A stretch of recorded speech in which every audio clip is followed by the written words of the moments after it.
दोस्तों, रेडियो उड़ान के प्रोग्राम एक मुलाकात में आज हमसे मुखातिब हैं इंडियन ब्लाइंड क्रिकेट टीम के पूर्व कप्तान यानी कि फॉर्मर कैप्टन मानवेंद्र सिंह पटवाल। दोस्तों, इससे पहले कि हम मानवेंद्र से अपनी बातचीत का आगाज करें, आज की मुलाकात का आगाज करें, मैं अपने श्रोताओं की जानकारी के लिए और खास तौर पर उन लिसनर्स की इंफॉर्मेशन के लिए जो या तो हमसे नए जुड़े हैं या जो शायद इस बात से वाकिफ नहीं है कि एक विजुअली इंपेयर्ड भी क्रिकेट खेल सकता है, और न केवल क्रिकेट बल्कि दृष्टिहीन लोग बहुत सारे तमाम ऐसे खेल हैं जिसमें कि शतरंज का भी शुमार होता है, और अब तो football, table tennis, carrom board सरीखे तमाम स्पोर्ट्स हैं जहां की नेशनल और इंटरनेशनल लेवल पे भारत के और विदेशों के खिलाड़ी पूरे जोश और खरोश के साथ शिरकत करते हैं, पार्टिसिपेट करते हैं। जहां तक क्रिकेट का ताल्लुक है तो लंबे समय से भारतीय क्रिकेट टीम और इसके अलावा विश्व की अन्य टीमें इंटरनेशनल लेवल पे क्रिकेट खेल रही हैं। जहां तक दृष्टिहीन क्रिकेट का सवाल है, दृष्टिहीनों के क्रिकेट का सवाल है, जहां तक कहना चाहिए, वर्ल्ड कप भी ऑर्गेनाइज किए जा चुके हैं पूर्व में, जिसमें भारत कई बार पार्टिसिपेट कर चुका है। तो क्रिकेट एक विजुअली इंपेयर्ड कैसे खेलता है और वर्तमान समय में जो ये खेल है इसकी क्या स्थिति है, इन तमाम विषयों पे आज हम कप्तान मानवेंद्र सिंह पटवाल से चर्चा करेंगे।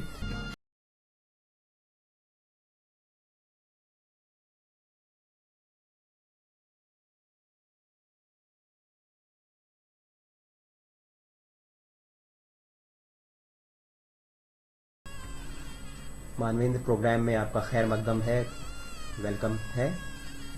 सबसे पहले मैं अपने सुनने वालों के लिए जानना चाहूंगा कि जो क्रिकेट के प्रति आपके अंदर एक जज्बा पैदा हुआ, जो इंटरेस्ट पैदा हुआ सही मायनों में, वो कब से पैदा हुआ और कैसे पैदा हुआ? जब मैं 10 या 12 साल का था, उस वक्त मेरी हेड इंजरी के कारण विजन लॉस किया गया। उसके कारण तब समझ में नहीं आता था कि यार क्या करेंगे। शायद हो सकता है कि क्योंकि ये जो विजन लॉस हुआ था, जो हेड इंजरी हुई थी, वो एक स्पोर्ट्स के कारण ही हुई थी।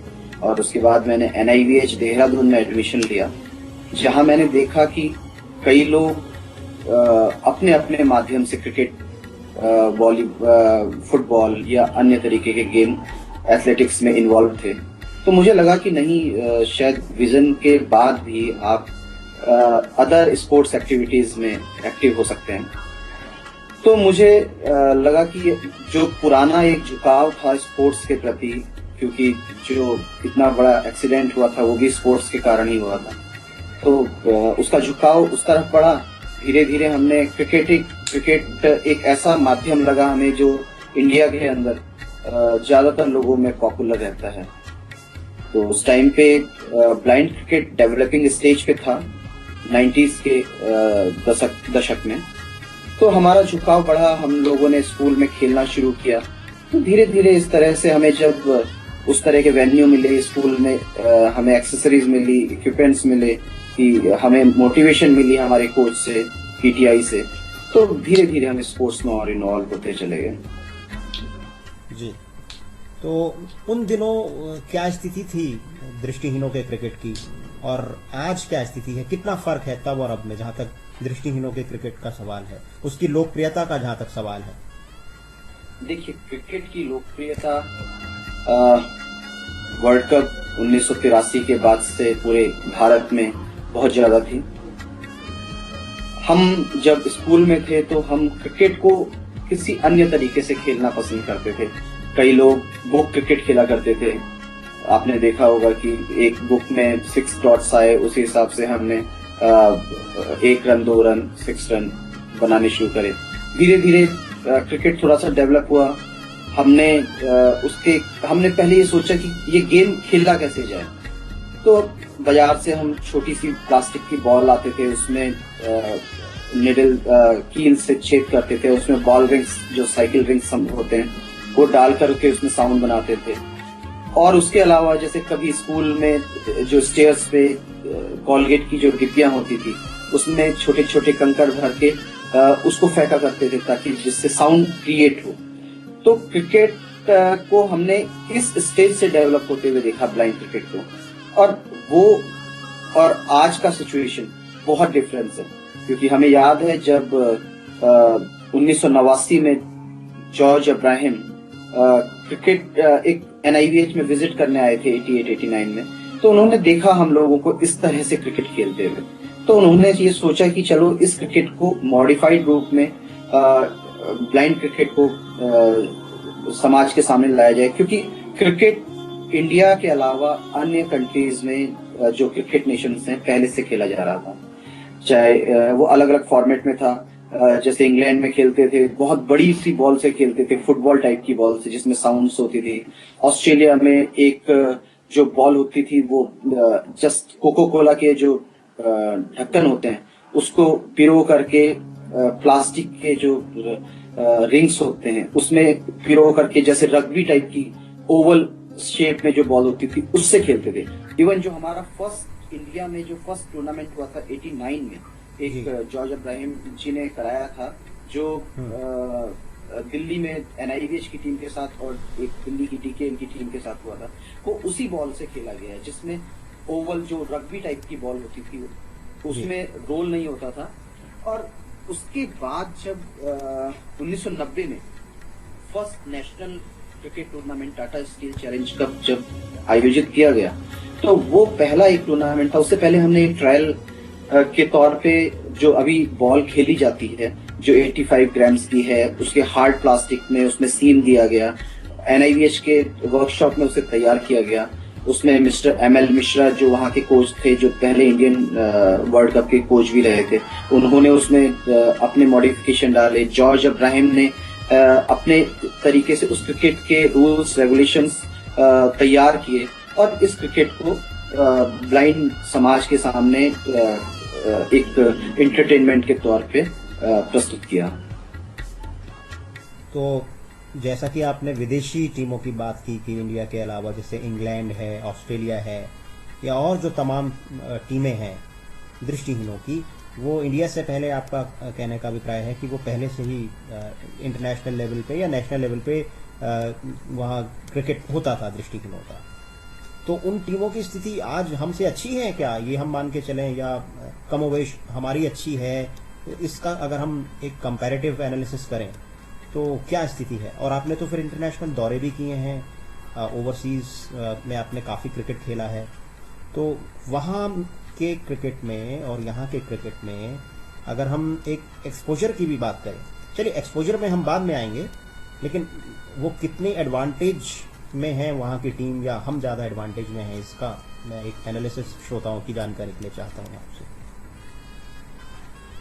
जो क्रिकेट को वर्ल्ड लेवल पे इस्टेब्लिश किया गया है एक फॉर्म्ड वे में, वो केवल इंडिया ने किया। शायद इंडिया की तरफ से ही इनिशिएटिव लिया गया कि एक वर्ल्ड कप खेला जाए। इससे पहले बहुत सारे कंट्रीज आपस में क्रिकेट खेलते थे, जैसे एशेज सीरीज होती है इंग्लैंड और ऑस्ट्रेलिया के दरमियान, तो वैसे ही उनकी ब्लाइंड प्लेयर्स की भी पहले इस तरह से आपस में टूर्नामेंट्स होते थे। लेकिन इसको वर्ल्ड लेवल पे लाना वो एक इंडिया की सोच थी 1998 से पहले, जब हमारे इंडिया में इस बॉल के साथ, क्योंकि ये जो बॉल बनाई गई जो इंडिया में एक जो लेदर बॉल है, एक आम क्रिकेट की जो बॉल है, उसको ध्यान में रख के बनाई गई। क्योंकि जनरली पहले जो क्रिकेट खेला जाता था वो अलग अलग तरीके से अलग अलग रूल्स के हिसाब से खेला जाता था, और उसमें आपको कहीं बॉल बहुत बड़ी होती थी, कहीं ओवल होती थी, कहीं बहुत हल्की होती थी, कहीं बहुत भारी होती थी, कई जगह इलेक्ट्रॉनिक डिवाइस डाल के उसमें साउंड बनाया जाता था। हमने भी शुरू के मौकों में बहुत सारे एक्सपेरिमेंट्स किए। लेकिन जब ये एक बॉल जो 1990 से बनकर तैयार हुई और 1998 तक जाकर उसका जो पूरा रूप परिष्कृत हो गया और उसको वर्ल्ड के सामने प्रस्तुत किया गया, तो वर्ल्ड जो फर्स्ट वर्ल्ड कप इंडिया में ऑर्गेनाइज किया गया, उसमें सारे क्रिकेट नेशन कंट्रीज ने उस बॉल को स्वीकारा और उन लोगों ने उस बॉल के साथ वर्ल्ड लेवल पे क्रिकेट खेलना शुरू किया। तो हमने बहुत सारे दौरे करे, हर जगह हम शुरू में जाते थे इंग्लैंड में कि हमने 2 मैचेस हम इनके अपनी बॉल से खेलते थे, फिर 2 मैचेस हम उनकी बॉल से खेलते थे। या हमने फर्स्ट टाइम जब ब्लाइंड क्रिकेट हुआ था टाटा स्टील चैलेंज कप, उसमें 19 से 20 टीमें पूरे इंडिया से आई थी और वो ये जो बॉल है इससे खेला था। तो वो एक जमाना था और आज का एक जमाना है। बॉल में कोई डिफरेंस नहीं आया है, हाँ रूल रेगुलेशंस में कोई डिफरेंस नहीं आया, बस अंतर आया तो इतना कि हम लोगों ने, इंडिया ने अपने बादशाहत पूरे विश्व में साबित करी इस क्रिकेट के माध्यम से। और उन्होंने यह साबित कर दिया जो एक जॉर्ज इब्राहिम जी का एक सपना था। उन्होंने जब स्टार्टिंग में सोचा था कि यार इस क्रिकेट को हम वर्ल्ड लेवल पे जाएंगे, वर्ल्ड एक्सपोजर के रूप में हम इसको प्रमोट करेंगे, तो वो सपना 98 में साकार हुआ कनिष्का वर्ल्ड कप के माध्यम से। तो वो दिन और आज के उसके बाद से हमारे बहुत सारे इंटरनेशनल टूर्नामेंट्स हमने करे हैं। तो उसको कंटिन्यूटी में लाने के लिए शायद वो जो पहले 8-9 साल थे उस बॉल को और उस खेल को सुधारने के लिए बहुत अहम थे। जी, तो अब हम एक्सपोजर की अगर बात करें, कितना एक्सपोजर इंडिया में दृष्टिहीनों के क्रिकेट को मिल पाता है और कितना एक्सपोजर बाहर के देशों में वहां के दृष्टिहीनों को क्रिकेट के लिए मिल पाता है? देखिए, इस मामले में मैं सबसे ज्यादा इंडिया के लोगों को अप्रिशिएट करूंगा कि ये क्रिकेट जितना डेडिकेशन के साथ इंडिया में खेला जाता है, या यहाँ के जो प्लेयर्स हैं जितने डेडिकेटेड होकर और अपने रफ एंड टफ होकर इस गेम को खेलते हैं, शायद वर्ल्ड में और कहीं नहीं खेला जाता है। दूसरी चीज ये कि जब ये क्रिकेट वर्ल्ड लेवल पे आया तो शायद हमने इस क्रिकेट को जो मौजूदा हालत में पहुंचाया है, जो सारे रूल रेगुलेशंस के हिसाब से एक पहचान दी है, लेकिन सबसे ज्यादा नेग्लिजिबल, सबसे ज्यादा इग्नोरेंस इस क्रिकेट को इंडिया में ही झेलना पड़ा। एक हम कहते हैं कि बहुत ऊंचाई से शिखर तक जा करके कुछ ना पाना, वो एक शून्य की तरह रहना। आज हम देखते हैं कि पाकिस्तान के अंदर पाकिस्तान ब्लाइंड क्रिकेट काउंसिल को पाकिस्तान क्रिकेट काउंसिल पूरी तरीके से सपोर्ट करता है। उनकी एक बॉडी है cricket Australia, cricket blind cricket Australia को सपोर्ट करता है। क्रिकेट इंग्लैंड, साउथ वेल्स, वो उनको ब्लाइंड क्रिकेट को सपोर्ट करता है। लेकिन इंडिया के अंदर अभी वो उदासीनता पूरी तरीके से व्याप्त है। अभी भी लोगों को ये लगता है कि ब्लाइंड व्यक्ति कैसे क्रिकेट खेल सकता है। बीसीसीआई या कोई अन्य जो बॉडी है जो इस क्रिकेट को ऑर्गेनाइज कर सकती हैं, रिकॉग्नाइज कर सकती हैं, वो आज भी ये सोचते हैं कि ये कैसा क्रिकेट है, क्या ये क्रिकेट हो सकता है। वो जो एक देश भावना है, जिस डेडिकेशन जो उनका प्लेयर्स का है, उसको ना देखते हुए वो उस क्रिकेट के पैटर्न को देखते हैं कि क्या ये एक्सेप्टेबल है या नहीं। तो मेरे नजरों में अभी तक इंडिया के अंदर इस क्रिकेट के लिए अभी वो मुकाम नहीं आया है जो अन्य देशों में, पाकिस्तान जैसे देशों में, जो छोटे से देश है।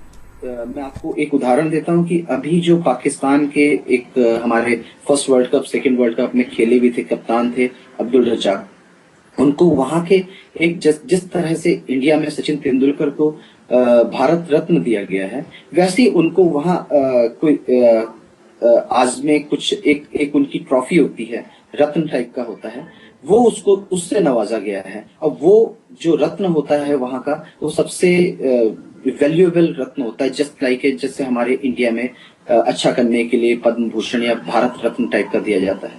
तो वो चीजें अभी इंडिया की तरफ से, चाहे किसी भी स्पोर्ट्स में, चाहे मैं कहता हूं कि क्रिकेट है या कोई अन्य स्पोर्ट्स है, उसमें नहीं आ पाया है। तो ये सीखने की बात है कि अगर हम वो छोटा सा कंट्री इंडिया से वर्ल्ड कप जीत के जाता है और अपने प्लेयर्स को 50-50 लाख रुपए दे सकता है, तो हमारे इंडियंस को तो 5,000 रुपए लेने के लिए भी सरकार के सामने गिड़गिड़ाना पड़ता है। तो परिस्थितियां सब जगह असामान्य हैं।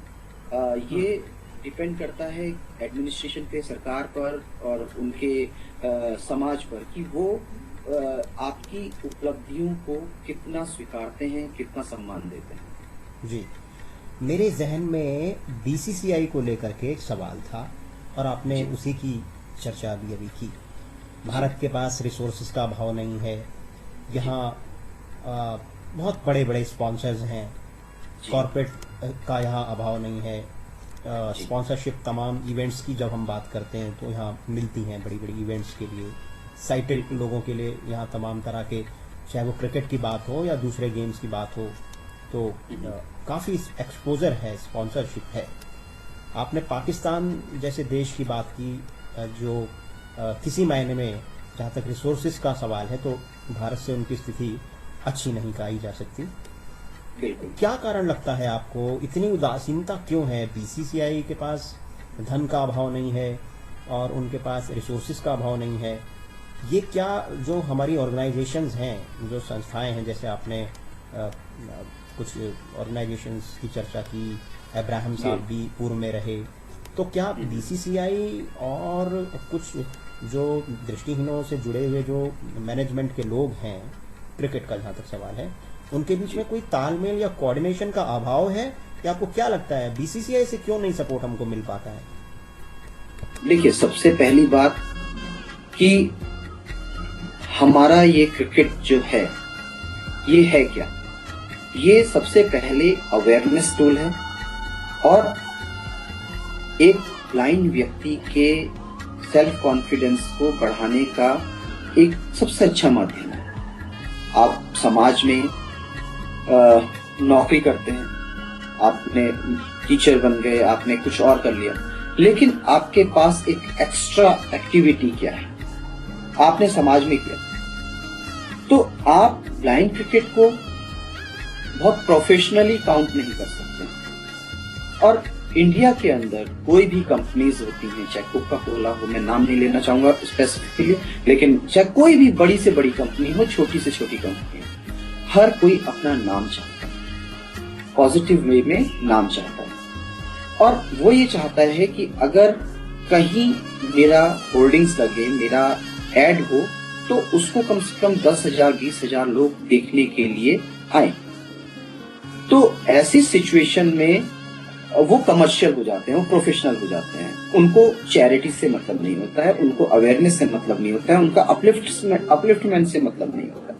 वो प्लेयर्स के साथ एज ए चैरिटी जुड़ते हैं, ना कि एज ए कमर्शियल पार्टनर की तरह जुड़ते हैं। तो ऐसी सिचुएशन में हम लोग ये पाते हैं कि लोग हमसे दूर होते हैं, हमें लोगों के पास गिड़गिड़ाना पड़ता है कि हम इस तरह का टूर्नामेंट करा रहे हैं, आप इसको सपोर्ट करिए।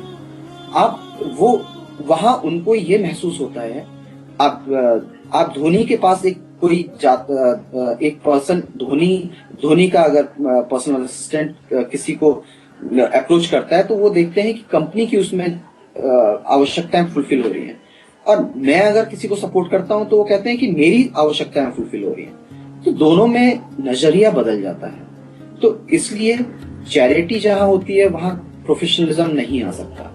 तो सबसे पहले ये है कि हम इस क्रिकेट को, इसमें जो इन्वॉल्व क्रिकेटर्स हैं, उनको रिस्पेक्टफुली समाज में हाईलाइट करें।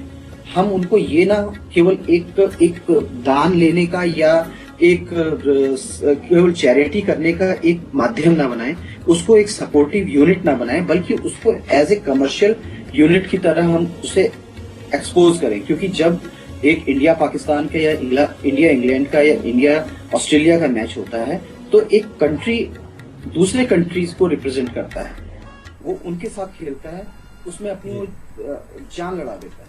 तो उस डेडिकेशन को, उस देशभक्ति को केवल चैरिटी से काउंट करके अगर आप देखेंगे तो शायद मेरे ख्याल से सपोर्टर्स की हमेशा कमी रहेगी। जी नहीं, तो जैसे इंडिया में बीसीसीआई है, जहाँ तक साइटेड लोगों के क्रिकेट का सवाल है, तो ऐसे ही कोई कंट्रोल करने वाली कोई बॉडी, कोई ऑर्गेनाइजेशन है जो दृष्टिहीनों के क्रिकेट को यहाँ नियंत्रण में रखती हो?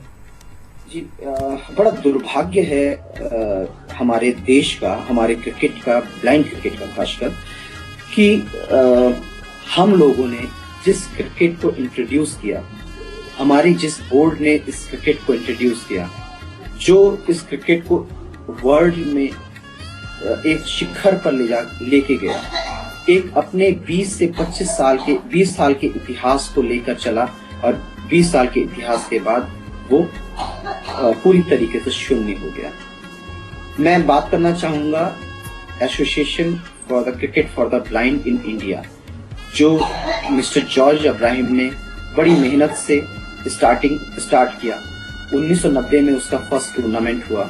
उसके बाद इस ऑर्गेनाइजेशन ने कम से कम 3 वर्ल्ड कप्स में 2 वर्ल्ड कप इंडिया में कराए, इंटरनेशनल सीरीज होस्ट करी, इंडिया की टीम बाहर भेजी, और बाद में रिसोर्सेस के चलते या मैन पावर के चलते इस क्रिकेट बोर्ड को डंप कर दिया गया 2010 में। तो ये शायद हमारा दुर्भाग्य है, एक प्लेयर का दुर्भाग्य है जो अपना इतिहास जीरो कर दिया गया। वर्तमान में भी क्रिकेट चल रहा है, कुछ बोर्ड ओपन हुए, लेकिन आज की डेट में स्टेबिलिटी ना होने के कारण और एक क्रिकेट को और क्रिकेटर्स को कोई सम्मान ना देने के कारण इंडिया का जो इस समय ब्लाइंड क्रिकेट है वो गर्त की तरफ अग्रसर है। ये तो इंडिया के अंदर की बात रही, लेकिन साइटेड लोगों के लिए जो जेन्युइन जो क्रिकेट है, जो आम क्रिकेट है, अगर हम उसकी बात करें तो इंटरनेशनल क्रिकेट काउंसिल है।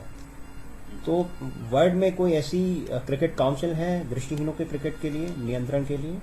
जी, वर्ल्ड ब्लाइंड क्रिकेट काउंसिल नाम की संस्था है जो वर्ल्ड में क्रिकेट को मॉनिटर करती है। ये इसमें पूरे क्रिकेट नेशंस हैं जो इसके भागीदार हैं, लेकिन अभी भी वर्ल्ड ब्लाइंड क्रिकेट काउंसिल भी जद्दोजहद में लगी है कि आईसीसी उसे एफिलिएशन दे। जिस तरह से हम लोग चाहते हैं कि बीसीसीआई से हमें एफिलिएशन मिले, अभी तक डब्ल्यूबीसीसी को भी आईसीसी से कोई एफिलिएशन नहीं मिला है। हाँ, वो वर्ल्ड में काम कर रही है, तो इस वजह से क्रिकेट का पूरी तरीके से सुधार नहीं हो पा रहा है। और यही कारण है कि हमने भी इस समय जो इंडिया में जो क्रिकेट चल रहा है, तमाम बोर्ड रन करने शुरू हो गए हैं।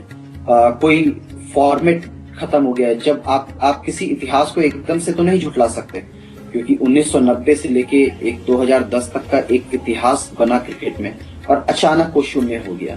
तो शायद ये क्रिकेटर का भी लॉस है और क्रिकेट का भी लॉस है। और जो हम अप्रोच एक हिस्ट्री के साथ बीसीसीआई के पास जाते करते और हमने जो कोशिशें करी वो शून्य हो गई, और हम लोग उस क्रिकेट को नेग्लिजेंस की तरफ लेके जा रहे हैं।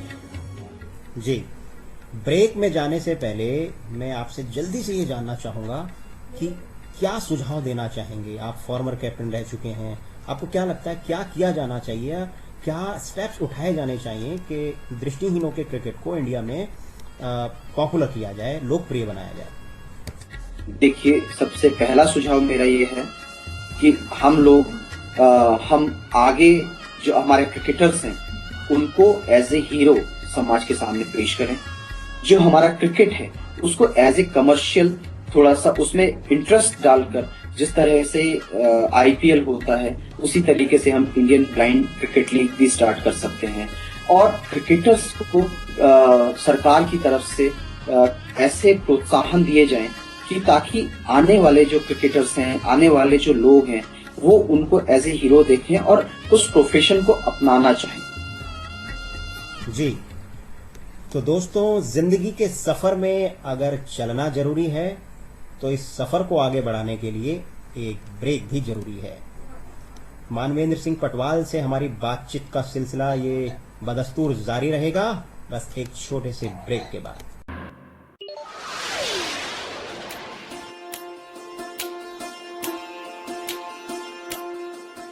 आप सुन रहे हैं एक मुलाकात आरजे अमित के साथ।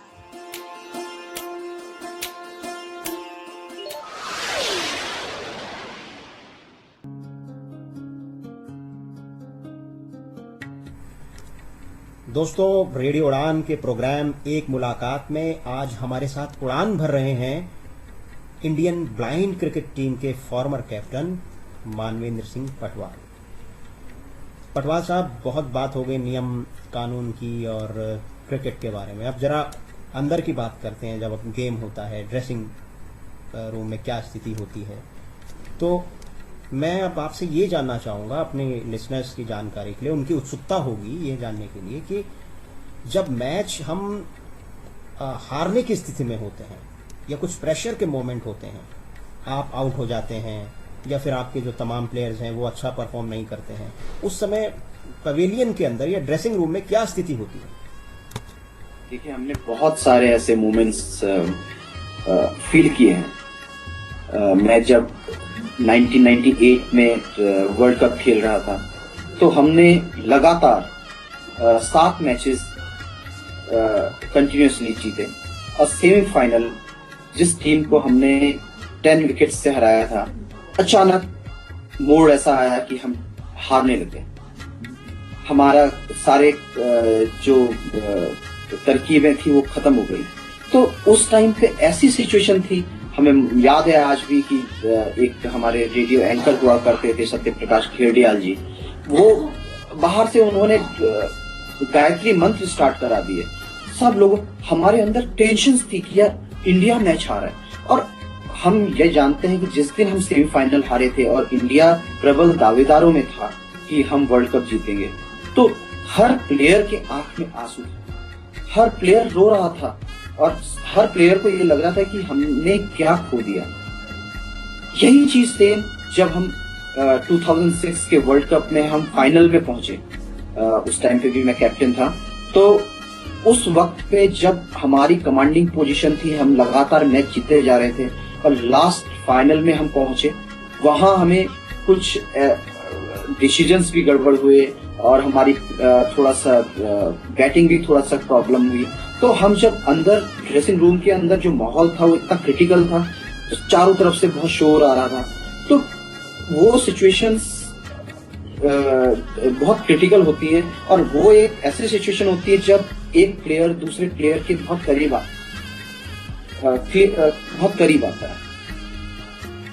जी, तो और कुछ ऐसे क्षण भी होंगे, ऐसे पल भी तो होंगे जो यादगार बन गए होंगे, जब आपकी टीम बहुत अच्छा खेल रही थी और आप खुश रहे होंगे, तो वो कैसे मोमेंट्स थे, वो भी तो शेयर कीजिए हमारे श्रोताओं के साथ। जी बिल्कुल, जैसे हमें याद है कि जब हम यूके गए तो हम ड्रेसिंग रूम में बैठे थे, तो हमारा एक माहौल इस तरह का होता था कि हाँ ठीक है, हम मैच जीत के आए, लगातार हम 5 मैच जीत रहे हैं, पूरी सीरीज जीत रहे हैं, खूब डांस कर रहे हैं अंदर। वहां थोड़ा सा आप जानते हैं कि जो यूरोपियन कंट्रीज है वहां का माहौल ज्यादा खुशनुमा होता है, ज्यादा फ्री होता है।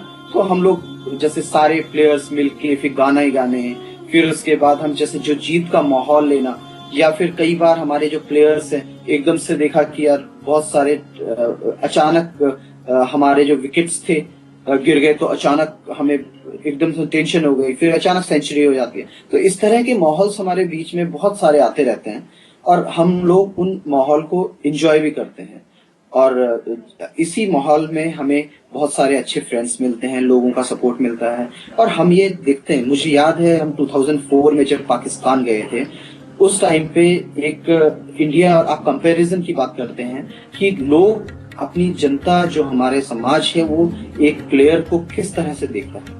हमारा एक पाकिस्तानी प्लेयर था जो शेखुपुरा एक शहर है वहां से बिलोंग करता था।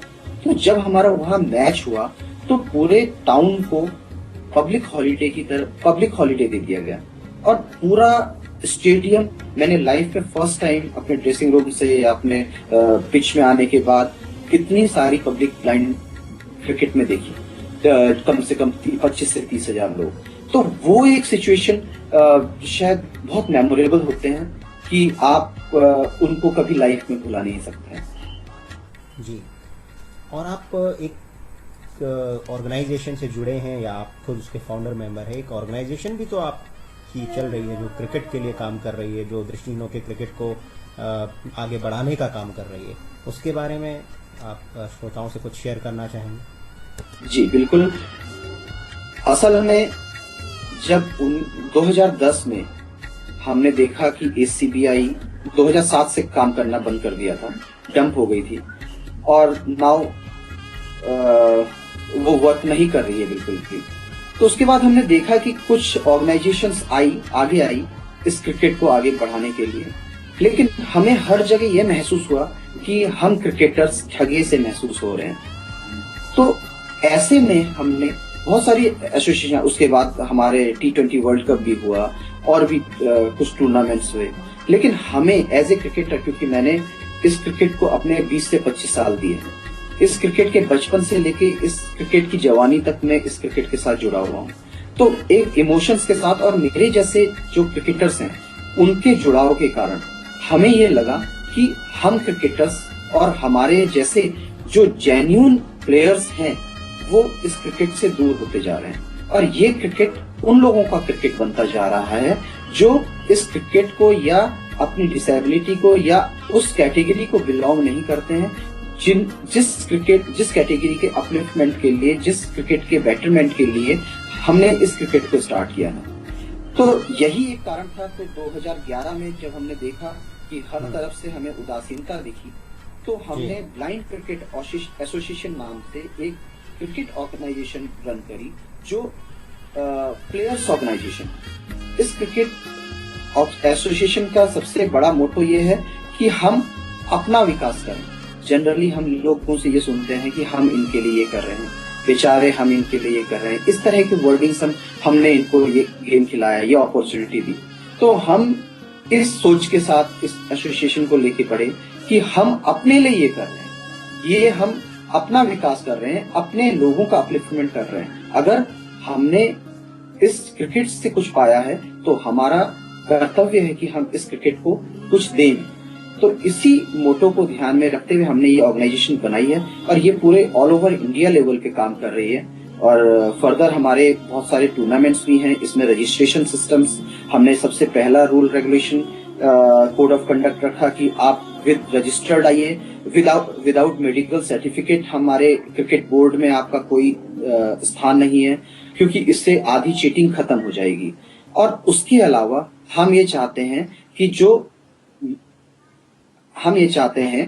जो एक्चुअल बेनिफिशियरीज हैं, जो एक्चुअल ब्लाइंड हैं, जिनके लिए क्रिकेट बना है, उन प्लेयर्स को इसकी सुविधा, इसका लाभ मिले।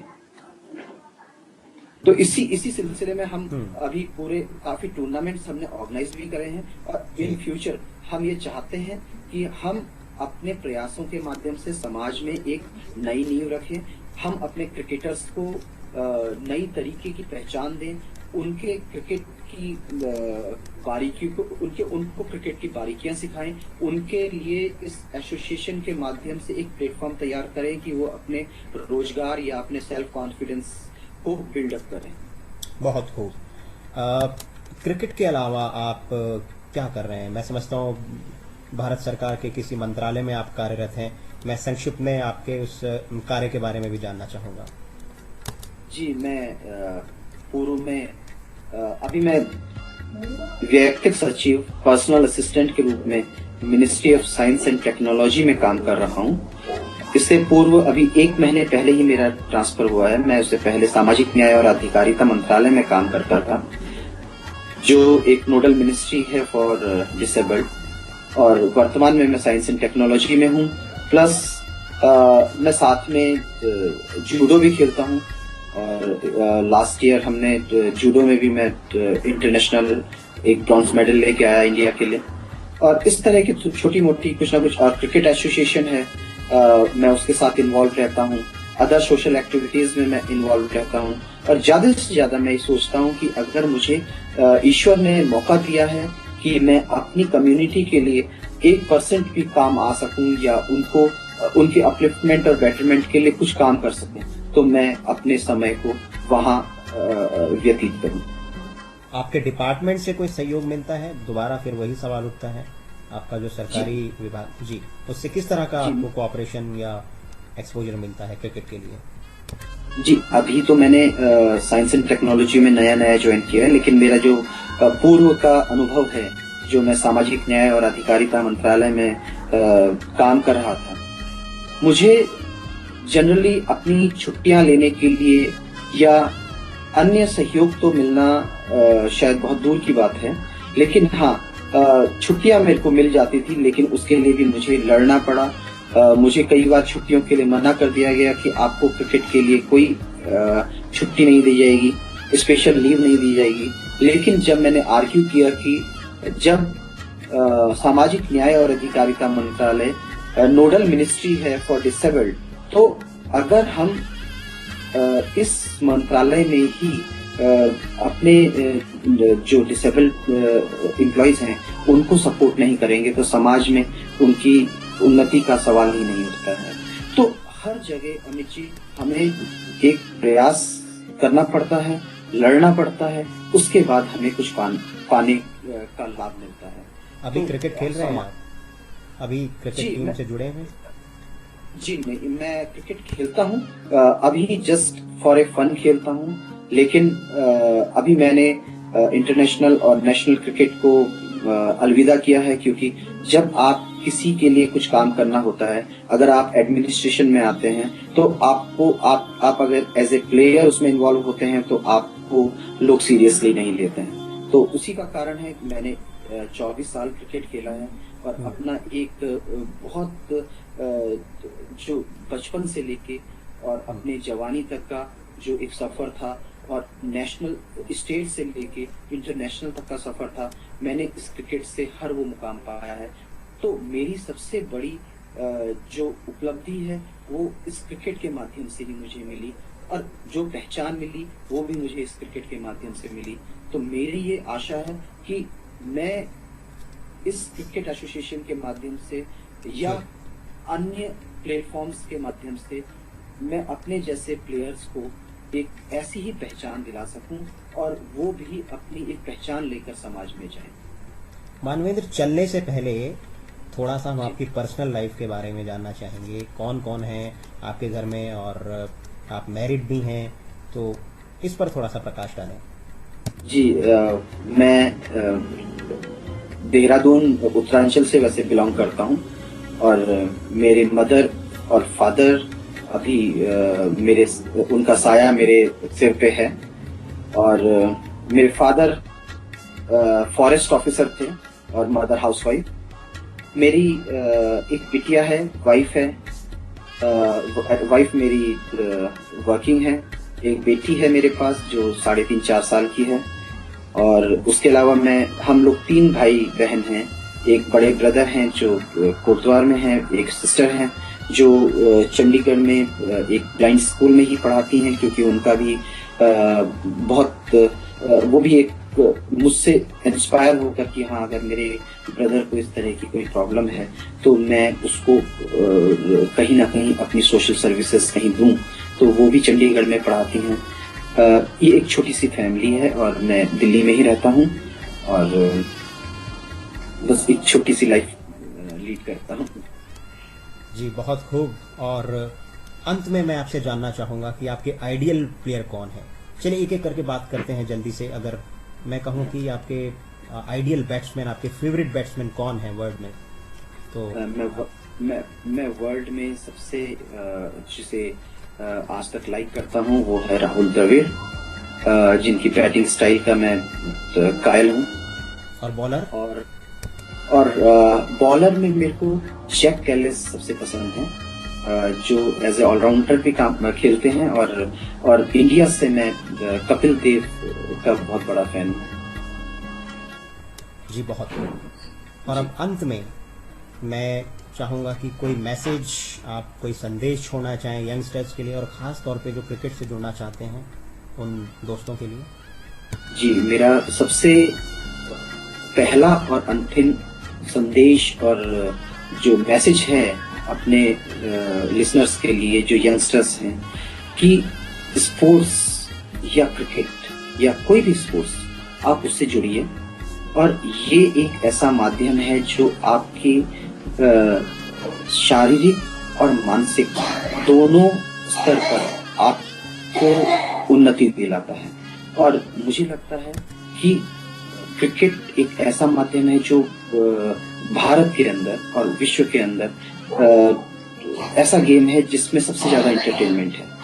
लेकिन मेरा सबसे बड़ा जो विचार है वो ये है कि हम लोग चाहे किसी भी स्पोर्ट से जुड़े, लेकिन हम पॉजिटिवली जुड़े, क्योंकि हमें अपने मानसिक और शारीरिक विकास के लिए और समाज में अपना एक स्थान बनाने के लिए पढ़ाई के अलावा एक को करिकुलर इवेंट के साथ जुड़ना बहुत जरूरी होता है।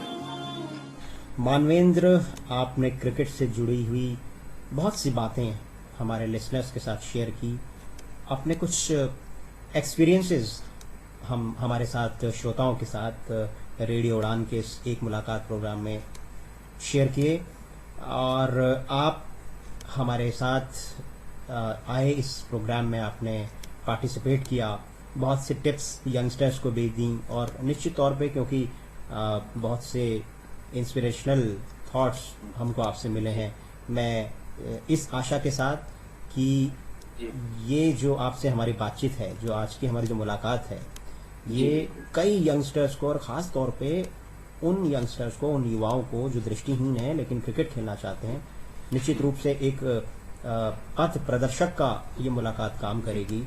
इस आशा के साथ आपका मैं स्टूडियो में आने के लिए और हमारे श्रोताओं के साथ बातचीत करने के लिए मैं आपका बहुत बहुत धन्यवाद ज्ञापित करता हूँ।